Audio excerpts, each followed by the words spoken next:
Nordisk Film har haft fast adresse i Valby i mere end 100 år. Alligevel er det meget længe siden Valby har haft sin egen biograf.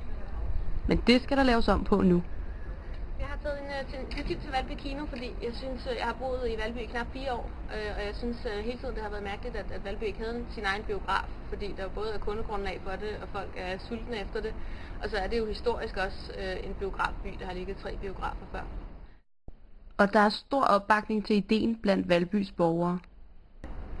Vores sidste generalforsamling gik overraskende godt, eller ikke overraskende godt, men rigtig godt. Vi havde jo håbet på, at der ville komme omkring 100 mennesker til den, havde annonceret den i aviserne. Og vi løb lidt over 100, vi havde i hvert fald til 100 stole op, og vi skulle have flere stole til. Og 80 af dem, som mødte op, de meldte sig ind i foreningen med det samme. Så det kunne næsten ikke have gået bedre.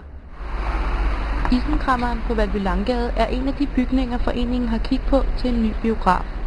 Så måske bliver potter og pander snart skiftet ud med popcorn og plyssæder.